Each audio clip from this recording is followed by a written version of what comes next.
Welcome to Glow 2025.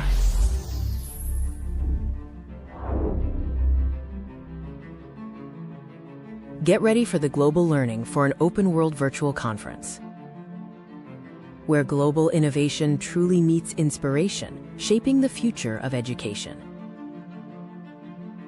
Our mission at Glow is clear and impactful. Our virtual gathering promotes sustainable development through transformative education. Glow 2025 offers a platform for educators, researchers, policymakers, and learners worldwide to explore actionable strategies for global competencies, intercultural communication, and innovative teaching methodologies. We share actionable ideas that make learning more connected, compassionate, and future-ready for all. Prepare to be inspired by our exceptional keynote speakers. Meet our visionary educators and leaders, poised to inspire transformation. Connect with organizations that can help take your classroom global. Our presenters are inspiring change and innovation around the world, from Spain to South Africa to India to Australia to Argentina and across the United States. We have a special highlight for you today with our featured speakers courtesy of the Institute for Humane Education. Join us for our special Glow Preview webinar, featuring Zoe Weil from the Institute for Humane Education in conversation with Christian Long of Bonfire Workshop, sharing how compassion and purpose can shape a thriving world. Let's explore the dynamic and flexible Glow conference experience. Participate in 2 inspiring days of live sessions, interactive workshops, and on-demand replays designed to fit any time zone.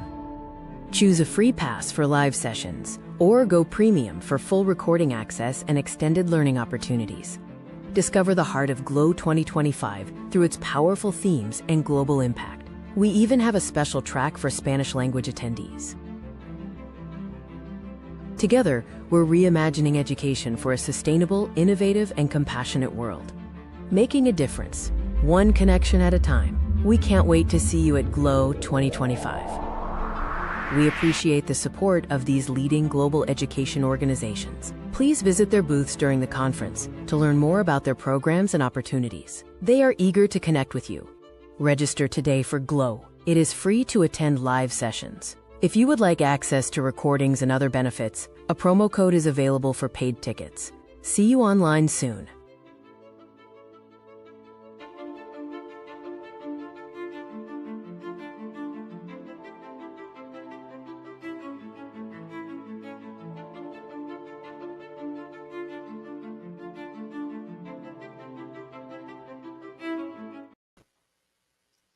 And we're live. Welcome everyone to our Glow Preview webinar.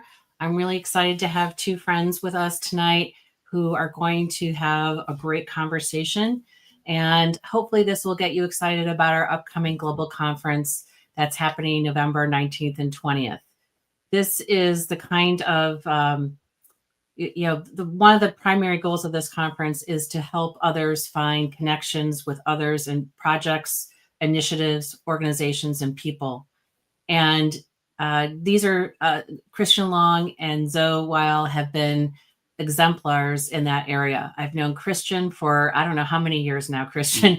I think it's been, I think we first met on a blogging platform many years ago when that was all new and exciting. And Zoe has been a supporter of our conference for several years now too.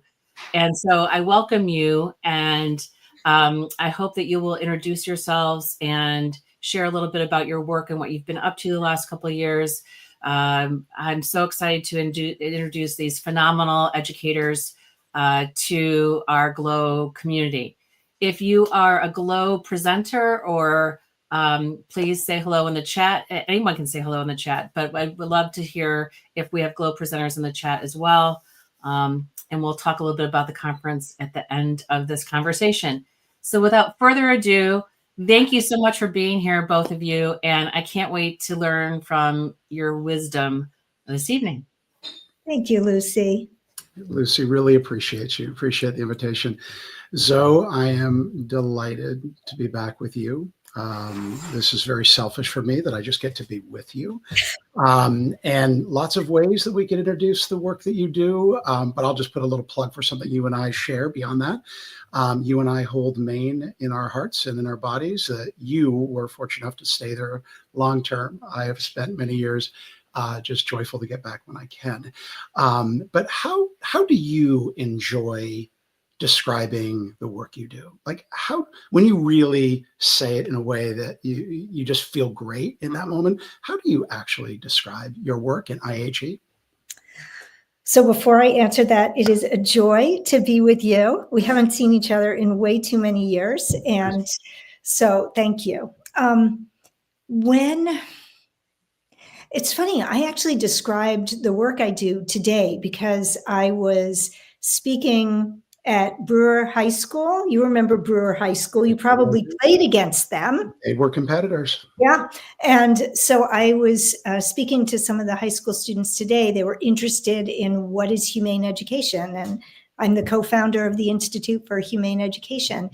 And I describe our work as trying to build a society, a world that is peaceful and just and humane for everyone, for people, for animals, for the environment. That's what I get to do every day, is to help build that world through education. And what I was telling the students today is, as we try to think about how we can make the systems in our world, in our societies, more equitable, more compassionate, more sustainable, I talked a little bit about those systems, systems like production systems, food systems, energy systems, transportation systems, political systems, economic systems, or all these systems. And I work in the education system. And what's different about the education system, it's not just one system among all these many systems. It is the root system lying at the root of all of them. And so that's what I'm trying to influence and change. Well, thank you. I think anyone just watching this, listening to you, just knows there's joy in that answer, like how you come across as you describe the calling and service in many respects.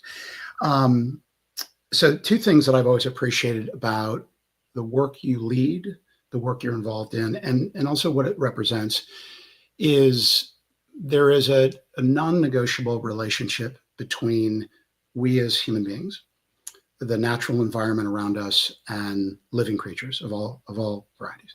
And that those aren't just important to consider, but it is impossible to imagine that collective relationship not existing. And in many respects, what you and IHE do is that you ensure that we keep that like at the heart of everything. Right? It's not just, let me be thoughtful about the environment. Let me be, an advocate or an ally for a critter I love, or let's be better humans. It's like we start with a connection. Would you just say a little bit about that? Because that's my interpretation, but it's what I've always carried with me since first meeting you. Yes. So I think one of the things that distinguishes humane education in general and the Institute for Humane Education in particular is this value of all life forms, that there's human rights education, there's environmental education, there's all these different kinds of education. Humane education insists that we consider everyone as we are learning about how we can live more ethically in our societies and on our planet. And humane education is really the only umbrella form of education that says people, animals, and ecosystems all matter. And it's new for people because we're so human-centric. It was really interesting to me. Yesterday, I read the memo that Bill Gates wrote recently about climate change, and it's been in the news because he was talking about how climate change, while a big issue is secondary to the issues of poverty and the issues of how we uplift people across the globe. And as you read the whole memo, he makes important and good points, but what he leaves out is that the environment itself, the planet itself, the other species with whom we share it actually matter. That climate change, he's arguing that climate change isn't quite the most important thing. We really need to address this other issue of poverty first.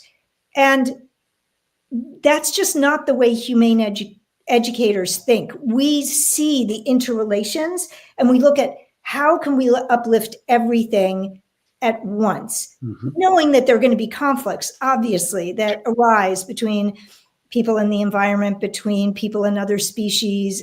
That always happens. Of course. But how can we think in this comprehensive way? That's what's different. Thank you. I'm going to ask you and I to imagine that we're together in Maine, not just to celebrate that beautiful state, but just because it is a way that I learned to appreciate what you just hinted at in a way that wasn't intellectual. And so I want to imagine that the ideal way that we would be having this conversation with everybody that's attending or may watch in future is we would all be on a path, and we would start on your property in Surrey, Maine, sits on the mainland outside of Acadia National Park and kind of between Bangor and Acadia, not literally, but roughly. And we would be on a path. Perhaps we would be in the meadow right outside of where IHE campus sort of is and your private home, which all, situate next to each other with one another. Maybe we'd be in the meadow and kind of know that over this way would be forest and then behind that would be coast. Maybe we'd be in the forest itself. Maybe we would just be stepping out onto a rocky shoreline. I don't know where we would be, but my ideal would be all of us would be there with you and that you would lead us through something called a wonder walk. And the reason I'm bringing a wonder walk up is because I think it's easy for me to want to really wrestle with the intellectual, to really parse terms and really make sure I get it so I don't say it badly. But I didn't really understand it, even as a board member of IHE, until I went on a wonder walk with you and started to feel something more than I was understanding something. So would you just conjure it up?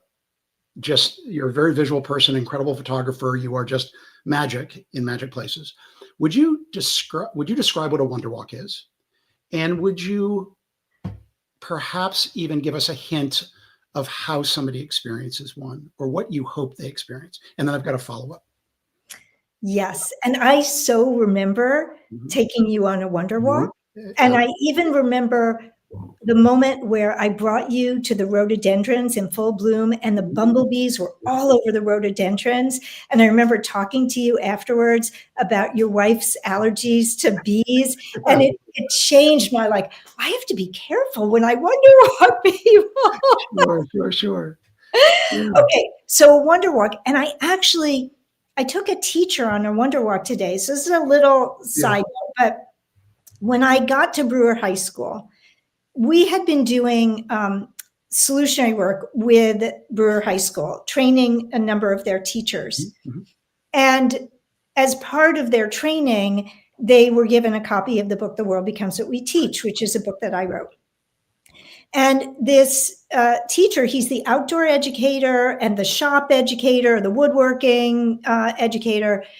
He made a point of coming over from his outdoor shop where he was working with students to tell me that he's not a reader. He hadn't read a book since college.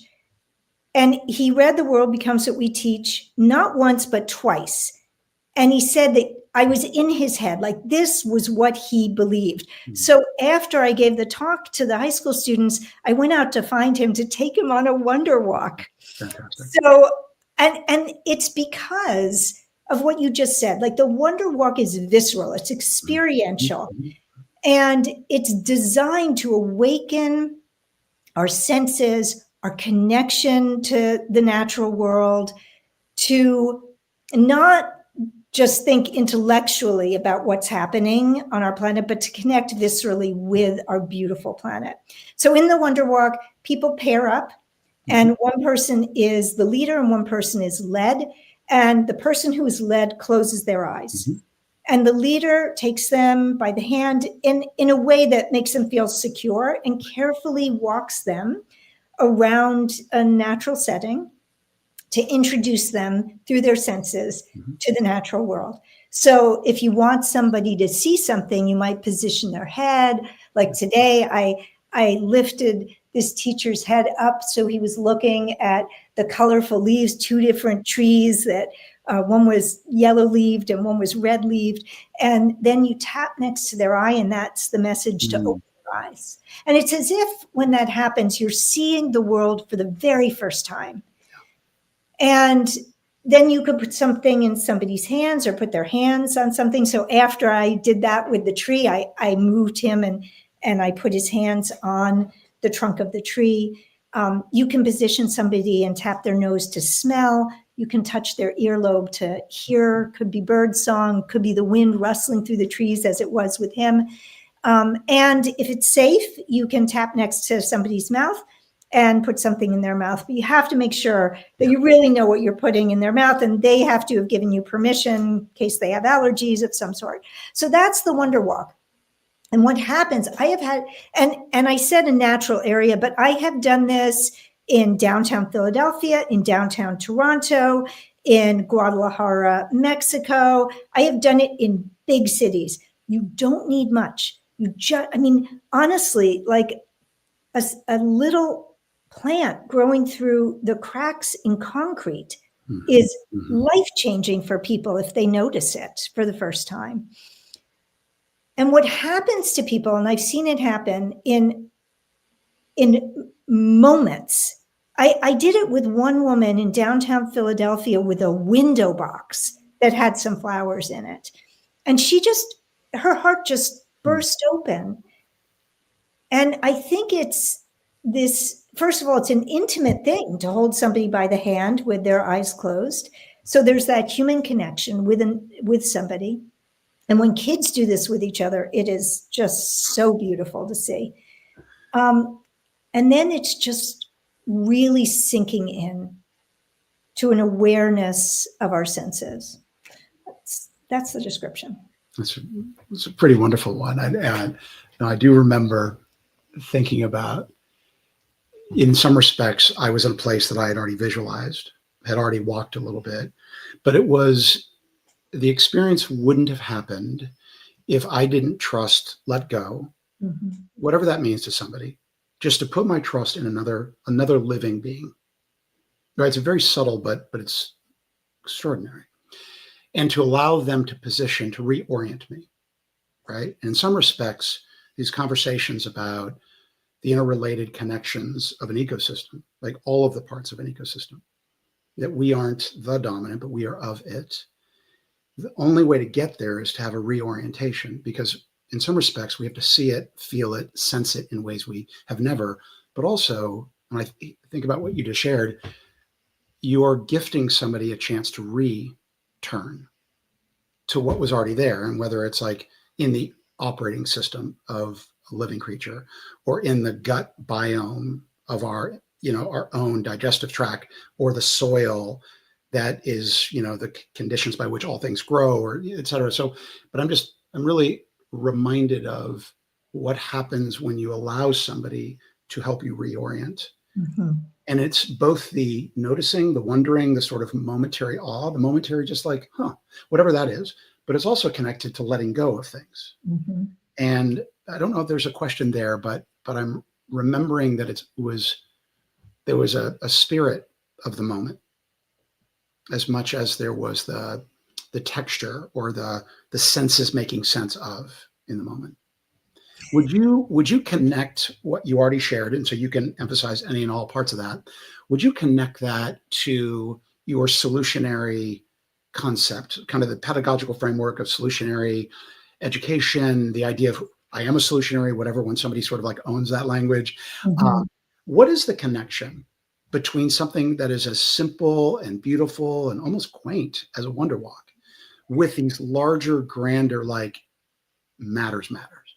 Yeah. Of solutionary with a capital S. Would you kind of now make that connection? But I just wanted to linger on the sensations that you offer so many people when they really experience it. So one of the connections is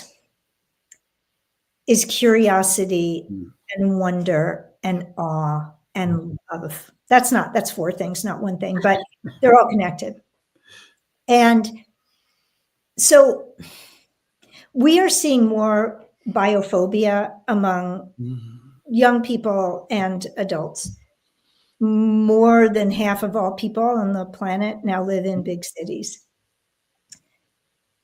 Even in places like Maine, where I live and where you grew up, people are scared now to go outside in the summer because of the ticks. Like we have a lot of ticks now, which wasn't the case when you grew up here. So it's really important that we care enough about our beautiful planet and the other species who live here, that we have any real interest or engagement in trying to ensure that our planet is regenerative. Most of us, not all of us, but most of us are more deeply inclined to protect and care for who and what we love. Yes. For some people, justice is enough. But when we love, we'll die for those we love, right? I think about how readily I threw myself on top of my son when I heard a tree in the rainforest like cracking and about to fall, as if my body would have saved him from a fallen tree. But it was just instinctual because I love him. And I think we need to fall in love with this planet, or many of us.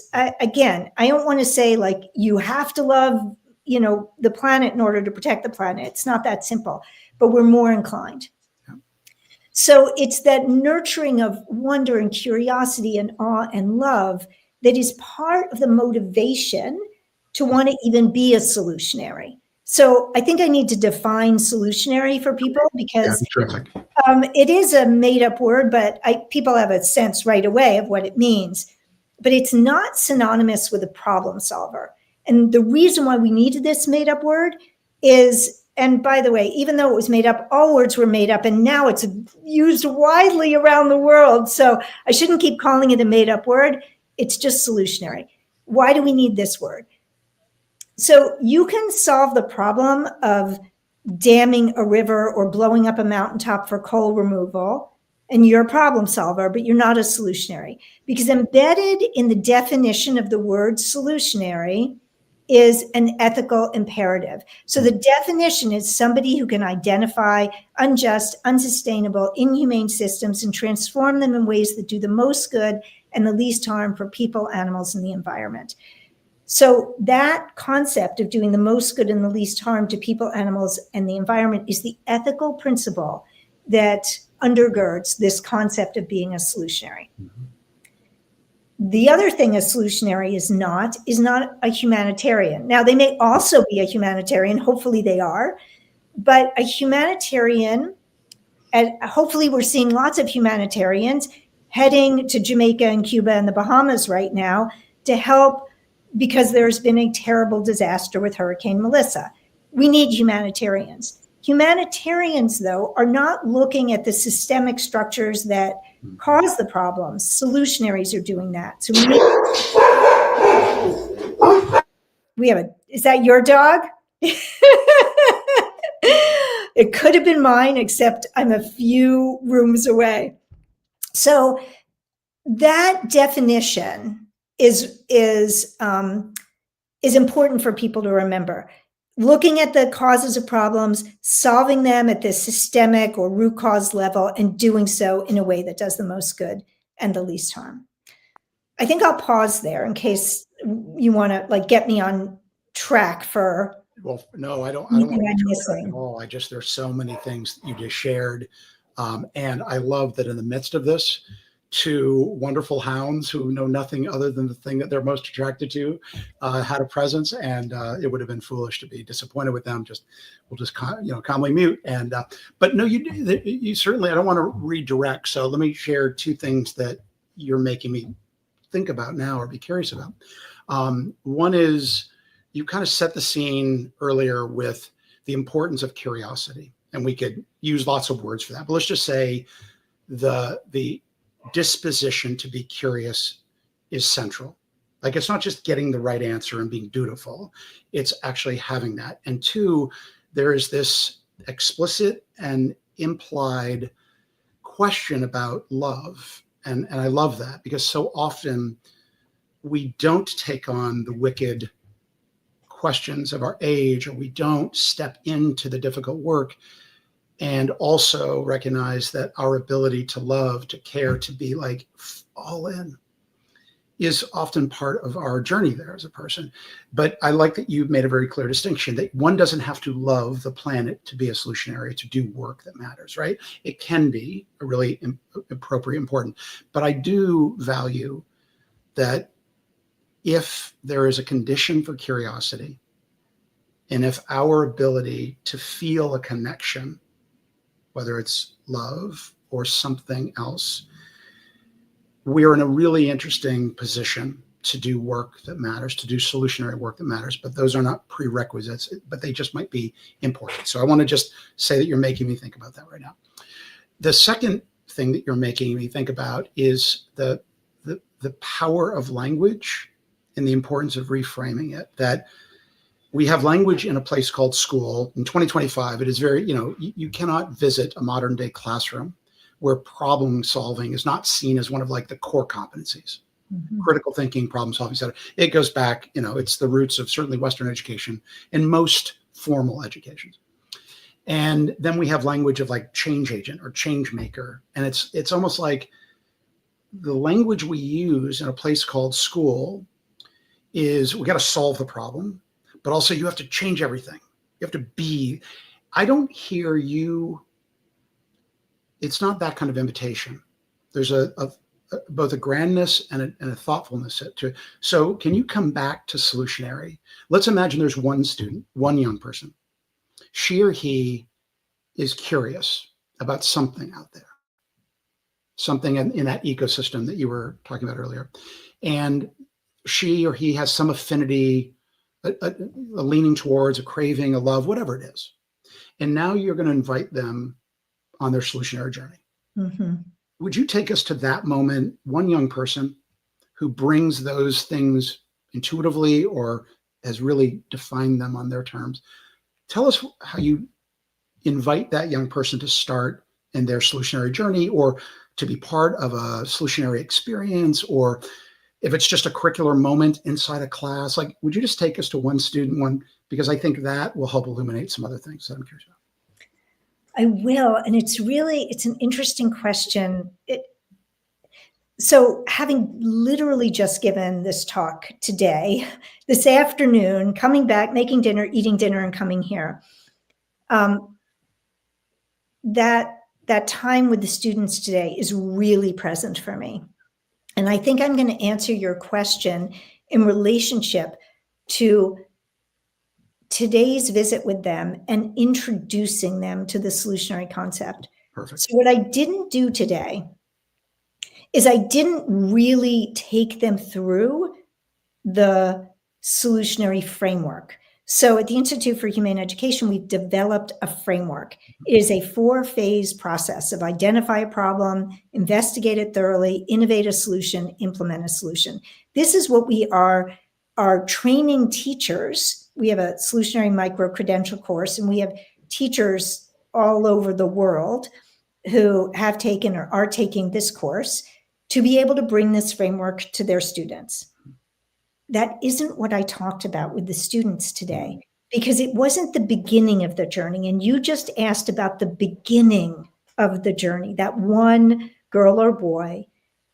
Where do you start? So I'm going to tell you what I did with them. Perfect. And just know that on the other side of that is this rigorous, valuable, useful, practical framework that any teacher can use and they can use in their setting. But I started off by asking the students if they thought that it was likely that in their lifetime, the world would become just and regenerative and healthy and humane and peaceful. And there were 20 kids there and nobody raised their hand. And this was in a gifted and talented program with really like dedicated kids. One student sort of raised his hand a little bit. Then I asked them to raise their hands if they thought the reverse, if they thought it was more likely that things were going to get, worse. And almost all of them raised their hands. And then there were some who just weren't sure. And then I said, I'm going to revisit this question at the very end of my time with you today. And I did. So then I asked them, tell me what you're concerned about. What are the issues you care about? And they had all the issues you can imagine, right? Like the ones that we all care about. They're concerned about democracy. They're concerned about division and polarization and human rights abuses and the environment. They're concerned about it all. And then I led them through a few stories and a few questions. And many of them were taking notes and they had their computers open and were typing things I was saying, even though they didn't have to, and I never asked them to. But I did say, I want you now to get out your notebooks, write or put it in your computer. I have 3 questions that I'm going to ask you. And these are questions for your life. And the first question was, what problems or issues in the world and in your life most concern you? The second question is, what do you love to do? The third question is, what are you good at? And I said, you're going to be answering these questions for the rest of your life. This isn't just like you don't know all the things you love to do. I don't know all the things I love to do. There's always new things. We don't know all the things we're good at. We know the things that school or society measure and tell us we're good at, but we could be good at so many different things. But what I said to them is, if you can find the place where the answers to these 3 questions meet, your life's golden because it's full of meaning and purpose and community and likely joy. And those 3 questions help them go on their solutionary journey. I shared with them one of my favorite things that Mahatma Gandhi ever said when asked by a reporter, what is your message? And it was on a day when he'd taken a vow of silence, because we know he had a big message. But on that day, he jotted down on a piece of paper, my life is my message. And I shared that with the students. And I said, your life is your message too. Each of our lives is our message. Are you going to live in a way where you're really living your message? And so I introduced them to the concept of the 3 I's of inquiry and introspection and integrity. So that goes along with the solutionary work. We need to bring that curiosity, inquire about the impacts of our choices, inquire about what we care about, learn more, and then introspect, and then put those together so that we can make choices to align our values with what we've learned so that we can live with integrity. So it was sort of all of these little things that I gave them, these sort of, I was trying to give them little drops of wisdom to prepare them for the solutionary journey, which is, vigorous, rigorous, fun, exhausting, engaging, infuriating, right? Like you're going to learn about, you're trying to change systems that they don't make any sense. Why do we set it up this way? This is crazy. Like they're going to be faced with that, but then they're also going to be able to narrow it down, look at a problem that they care about, work together, solve that problem, and go, okay, problems are solvable. But not just a math problem, something I really care about, I can solve. I'll stop there. Well, I'm going to ask you to go back there. I just want to appreciate because right now in my mind, I'm picturing 20 young people, and I don't know the setting, the space where they were sitting, standing the whole time. But I'm thinking about the data that you got when you asked that first question. Not a hand went up. That can mean a lot of things, right? Some kids need it rephrased. Maybe if you had had longer to let them pause for 5 minutes, somebody would have been like, well, a little bit. But regardless, that idea that a group of young people who were curious, polite, dutiful, writing, obviously you said they were sort of in a gifted and talented track or advanced track, and not a single one of those young people believed that their future, that what lay in their future was something positive, generative, that good lay there. You had said, so I want to just linger on that image of 20 young people, and that a process can help them find their footing. So I just want to underscore how important that is as you share that. You had shared something with me in a previous conversation about your growing concern that more and more young people are simply experiencing anxiety and depression. It wasn't about a particular percentage or compared to kids a year earlier, but it was just this growing, unavoidable sense that young people are both experiencing anxiety and depression in for lots of reasons.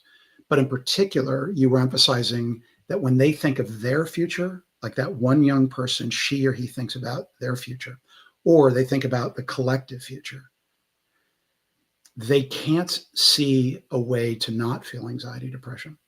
So in some respects, you brilliantly set up the implication that a solutionary education, the frameworks, like that can set up the conditions for shifting that relationship with anxiety and depression. So I just want to now be much more explicit. Why do you think young people are experiencing anxiety and depression about their future, knowing that young people have always felt some version of that, right? I mean, lots of reasons. But why do you see it in such strong terms? And let's really give you some runway.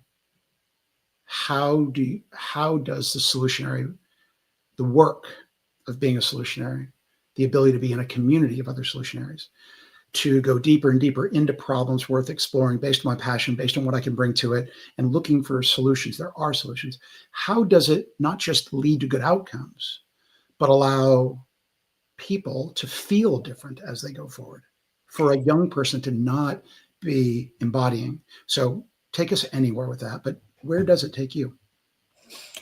So this isn't new, but it's persistent, and I'm seeing it get worse. Now, I don't spend most of my days in schools. So, this year I've spoken to high school students just on 3 separate occasions. But I am seeing this almost wherever I go. But I'm going to tell you when I didn't see it. And by the way, I did loop back. I said that I would return to that question with these same students. And by the end of our time together, and we were only together for an hour, I said, I want you to be honest again. Raise your hands if you feel it's a little more likely now. And now most of their hands went up. Okay. And part of that was also sharing with them the ways things have gotten better in my own lifetime. I mean, so many things have gotten better in my own lifetime. Other things have gotten worse, but things can be bad and better at the same time. And so I like to remind them of that. So you asked the question, why do I think this is the way it is with so many young people feeling this way? I think there are a lot of reasons for it. I don't want to speculate on all of them. I'm just going to say it's real. Okay. And we know it's real that, kids have, lots of people are studying this and finding growing rates of anxiety and depression among kids. So in 2012, so this is a long time ago, pre-pandemic, like pre-AI, pre-social media, like really long enough ago that we shouldn't have been seeing this.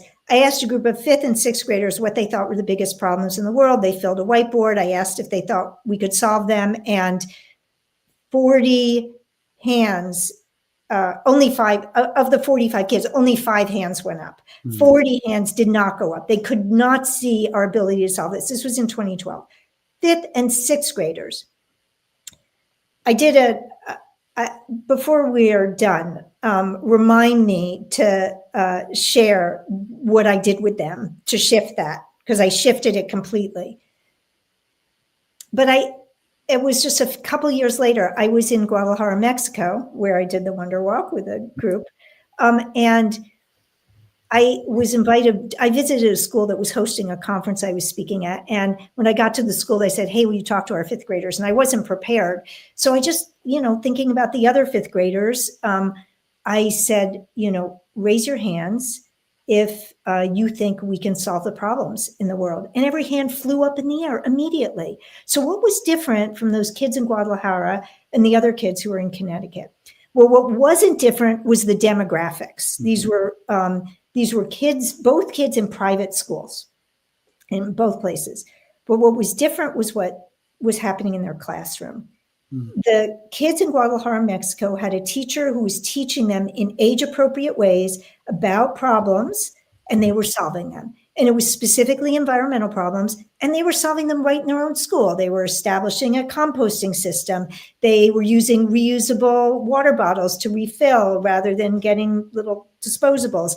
They had put solar panels, not the kids, but the school had with them, decided to put solar panels on, and they were working on other issues in their community.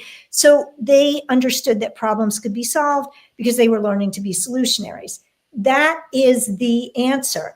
David Orr, who's a professor at Oberlin College, had this great quote that the kids loved it when I shared it with them today too.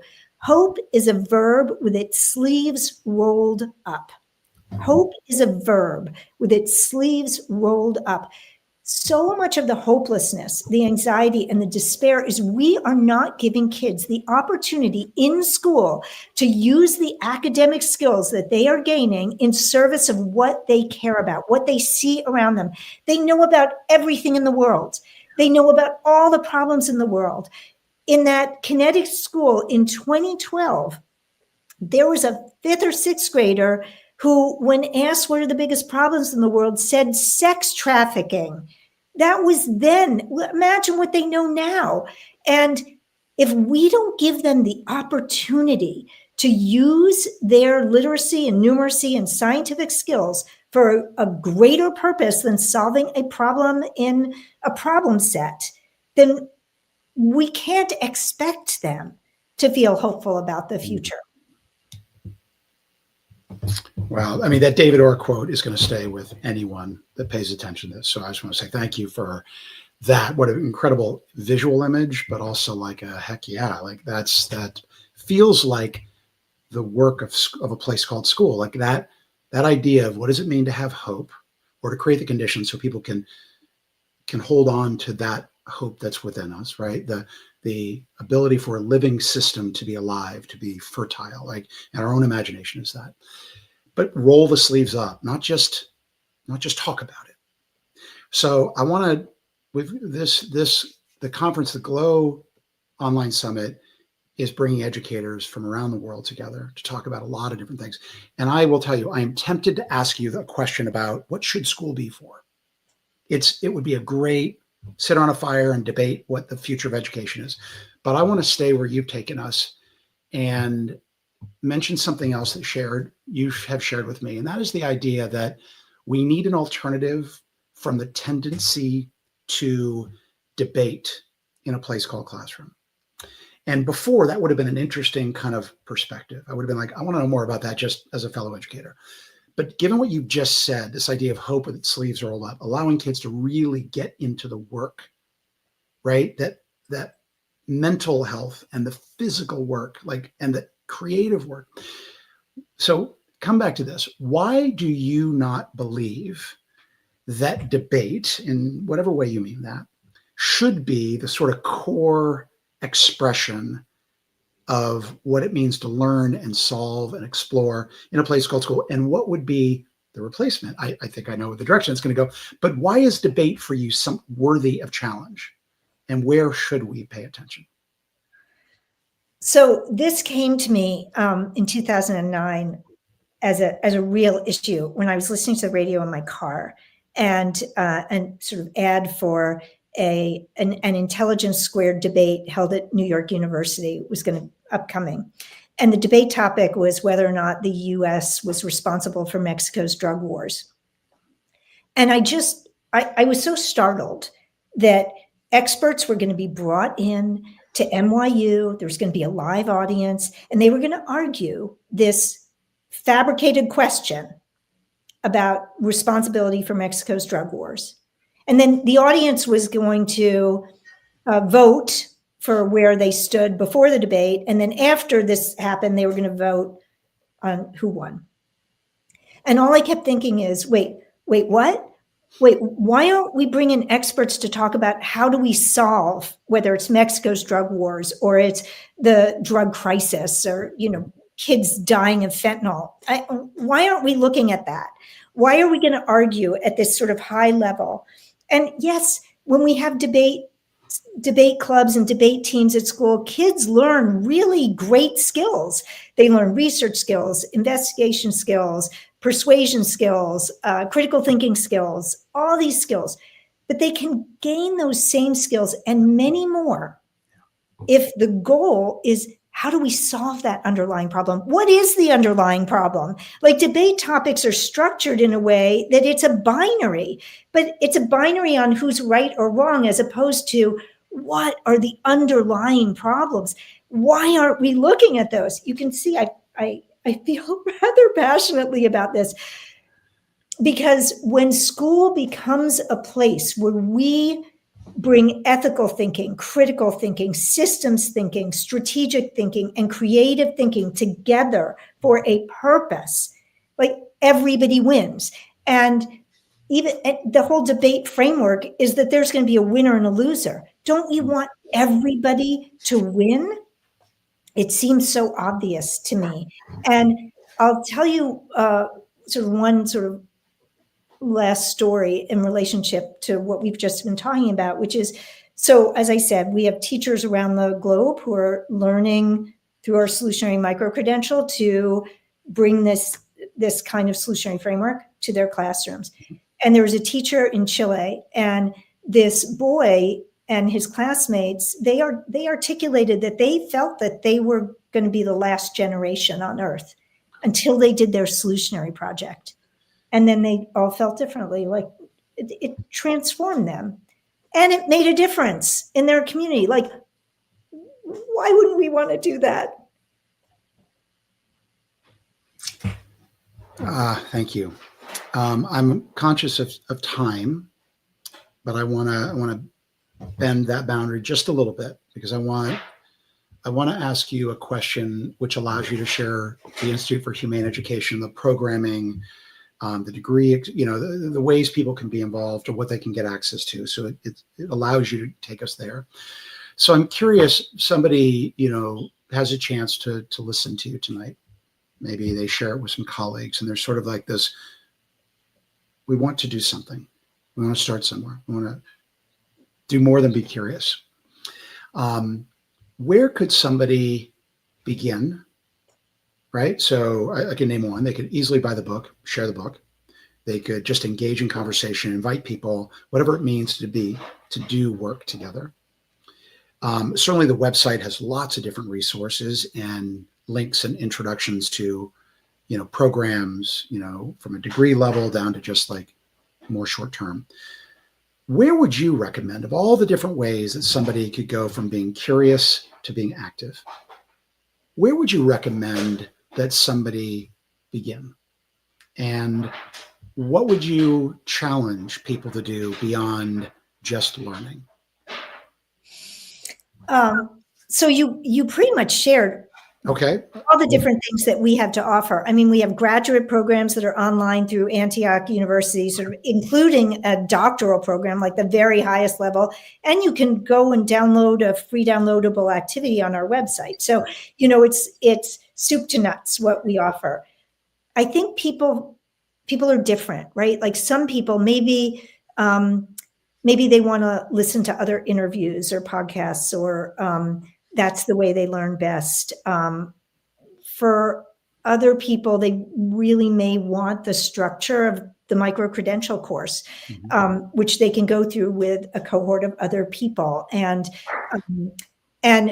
while it costs money, we also, if somebody can't afford it and their school won't pay for it, you're in. Like, we will not prevent anybody who doesn't have the means from taking this course.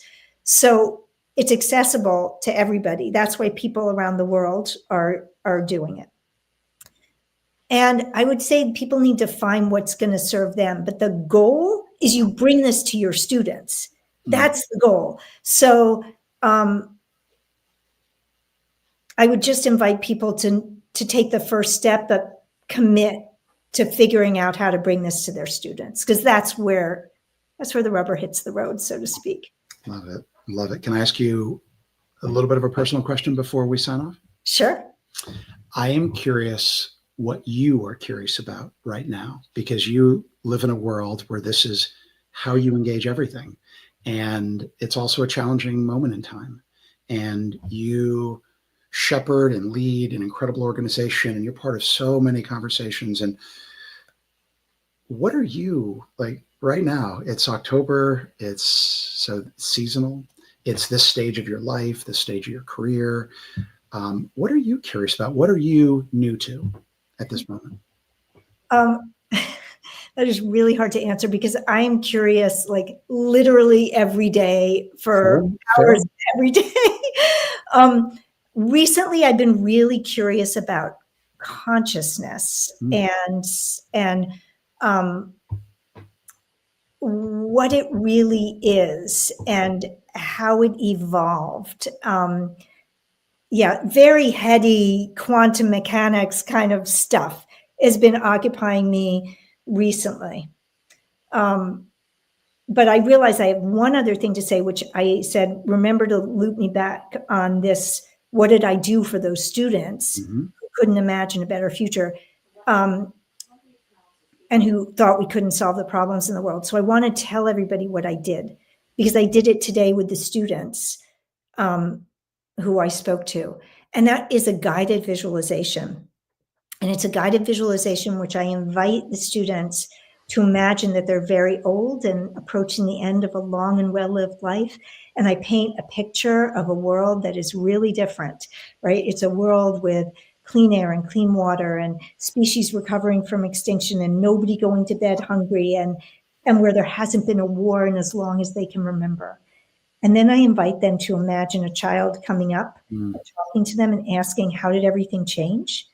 And then the child asks a final question, which is, what role did you play in helping to bring about this better world? What did you do? And without fail, that guided visualization has a really profound impact on most people, kids and adults, because they suddenly realize, like, wait, I'm responsible too. I have agency. And when they take that step in their imagination to take responsibility and claim that agency, it transforms how they feel about the potential to create that better future. So anybody who's listening to this, I invite you to sort of imagine you're answering that child's question. What are you going to do? And because I imagine that most people listening to this are educators, you create the future. Your students are your heirs. So that's incredible. It doesn't surprise me knowing you, but that idea that we're all invited to name the role that we played that made that more ideal future possible. So thank you. Thanks for everything you have done. But thank you for the way that you shared and you guided tonight. Really appreciate you. Well, thank you. Thank you for your beautiful questions and for your beautiful soul. It is just a joy to be with you, Kristen. Well, likewise. Well, I don't know if it's next time or the time after that, but I would love to get on a trail with you again and experience it. There's a bed for you here anytime. I know. I will take you up on it, I promise. Excellent. Hey, I'm here again, and I just want to thank you for a lovely conversation that is the perfect end cap to the day for me. Oh, This is like, I spent most of the day listening to young people from all over the world being solutionaries, basically, feeling like they were empowered to take action. And so this is just the encapsulation of all that. So I really, really appreciate that. Zoe, what are you going to talk about at Glow? Is this going to be similar conversation? Can you give us a little bit of a preview of what you're going to do at the conference? So, aspects of this and going deeper and really diving into that solutionary framework so people can use it. And more of this. Okay, that sounds good. And Christian, can you tell us a little bit, a little plug for your work and what you're doing these days? You've worn lots of different hats, and which I think is essential to being an educator and a human in this day and age of reinventing yourself. I've been through that the last 5 years, kind of thinking about how to do work that's impactful and make a living. So I'm kind of curious, what have you been up to? I haven't talked to you in a while. So tell us a little bit about Bonfire. yeah. Short answer is that Bonfire for me is being incredibly curious about how do we create the conditions for us to thrive as we're going that way. So if there is design project work that we're involved in, and there's some sense of creating this ideal future or this innovation or repositioning an organization or a brand, place called school, whatever it might be, what I have long since been curious about is how do we not just wait for that thing to take place, but how do we begin to experience it along the way? And I think what you talked about tonight is just a brilliant example. No matter what that desired outcome is, we have to care about each other and what we experience along the way. So Bonfire really just puts a lot of energy into how do we create the conditions to develop a project that allows us to thrive as we're doing the work, not just if the work is successful. And then on the other side, I lead an organizational initiative called Good Men that does that in the men's work sort of realm. So inviting men to be involved in experiences that are really meaningful and impactful, but so that they can collectively start to put their shoulder behind the needs of everyone else. But it often starts with how do we just invite people to be open and genuine about who they really are, and how not to just get lost in the head and the narrative and the sort of, the story we say, but how do we have experiences so that we can figure out what we're feeling as much as what we're capable of. So that's a little bit about Bonfire, a little bit about Good Men. It sounds like it's a perfect add-on to solutionary thinking. I mean, it's the adult version of solutionary thinking in some ways, and I think more than ever, adults need this, right? I think post-pandemic, living in the current climate that we're living into, it's not just. I definitely see the teenagers. I have a 23-year-old who has had a lot of mental health issues. I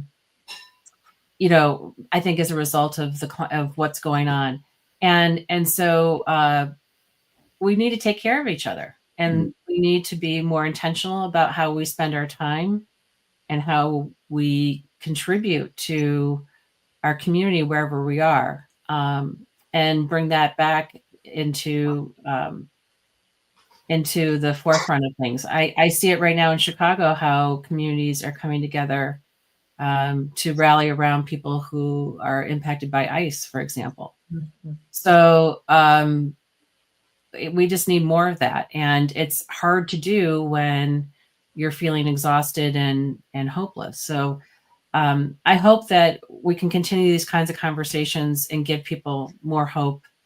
And I think Glow is going to be a really hopeful thing for teachers. So I hope people will come and get a taste of this so that they feel more empowered in their individual circumstances. So thank you, everyone, for being here, whether you're in the audience. We had about 10 people in Ring Central events. We had some people watching online. I will send to the people who registered, I'll send some of the resources that were mentioned as a follow-up, and the recording as well. I think some people will probably be watching later. And we'll see you online in November 19th and 20th. And Christian, I hope you'll come in and dive into some of the sessions too. And so Zoe, do you want to kind of take us home and leave us with a closing thought before we stop broadcasting? Sure. So when I was in college, I was dating a medical student who said to me that he thought that being a physician was the most noble profession. And I was really irritated by the comment. I thought it was silly. Who rates professions based on their nobility? And I was probably defensive because I had gone to college pre-med and abandoned that path. Years later, I found myself thinking about that comment. And I realized that even though it's still silly to rate professions based on their nobility, if pressed to say what I would consider the most noble profession, I would say teaching, because there is no other profession that holds the future in its hands. And if we want a future that is beautiful, restorative, bright, healthy, humane, compassionate, and peaceful, we need teachers more than we need any other professionals to help build that future. That's beautiful and a perfect ending. Perfect. Thank you again. And we'll leave everyone with that thought. Have a good evening wherever you are, our day, and we'll see you online soon. Thank you. Take care, guys. Thank you.